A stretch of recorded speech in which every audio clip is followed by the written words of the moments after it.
Today, we're going to make some good, old-fashioned Southern cornbread.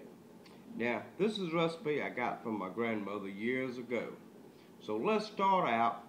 You want a nice frying pan. Some people use black skillets. I use them a lot, but I really like this one. It's a regular frying pan. It's got a nice metal handle where I can put it in the oven. And it just cooks cornbread perfect, pops right out every time. So that's what we want to look for. Now, first thing we want to do is take a frying pan. We're going to take us about 2 tablespoons of cooking oil. We're going to put in this frying pan. And then I'm going to take this frying pan and I'm going to put it in the oven and set the oven to preheat to 425 degrees on bake. Now, as it preheats, it's also going to heat up this pan and heat up this oil.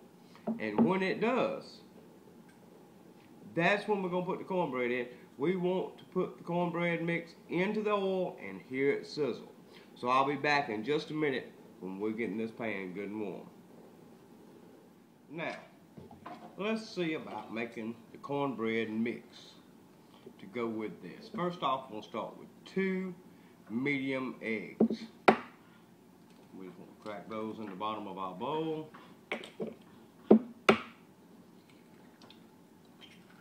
And then I use 1.5 cups of cultured buttermilk. Now people say you can use low-fat buttermilk. It doesn't make a difference. I just use a good old-fashioned kind. We're going to whip this together real good.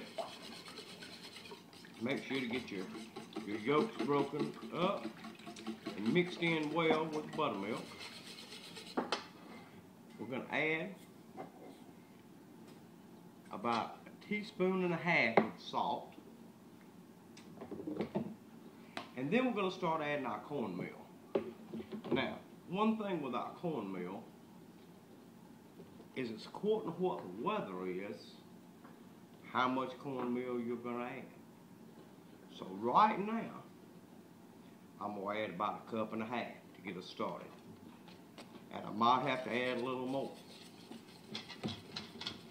I always tell everybody out there, if you add a little too much cornmeal, you can add just a touch more buttermilk. It's a little soupy and that's not enough cornmeal, which that's going to be the way it is this time. If you can see that, it's a little soupy looking, so I'm going to add at least one more. 1/4 cup, good and heaping full. And the cornmeal, we're looking at probably a little over 2 cups for this batch. Now I have used as, you know, as little as 1 3/4 or 2 1/4 cups, but this is what you want. You want it just a little bit thicker. Just a touch more. And when I learned this recipe, there wasn't any measurements at all. I've kind of come up with these over the years to keep the batches consistent. But that's what we're after. And you can see it's kind of like a pancake batter mix. And now, the next thing we want to do is I'm going to reach over here and get that hot oil out of the oven that's in that skillet. And we're going to pour just a touch of it into the bowl with the cornbread mix.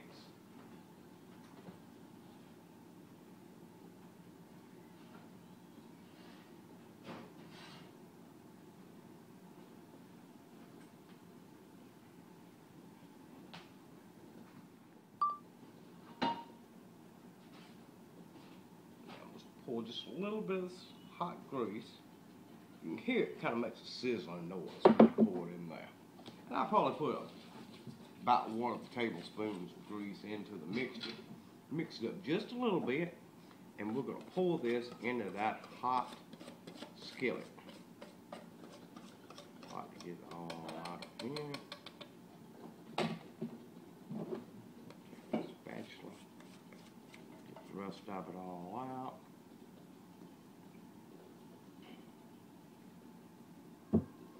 We're going to put this in the oven for about 20 minutes, and then I'll show you what we've got when we get done. Now we've got our cornbread cooled off real good, come out real nice. I wanted everybody to take this good old hickory knife here. Grandpa always used old hickory knives and swore by the things. I've never had a bad one. This piece of cornbread here. Oh, cut me a little piece out just to try. Look at that. That's what you want your cornbread to look like. Good, fluffy, moist in the middle, crunchy on the top and the bottom. Perfect piece of cornbread. This is what you're looking for in Georgia. Hope you enjoy. Hey, and make sure to follow us.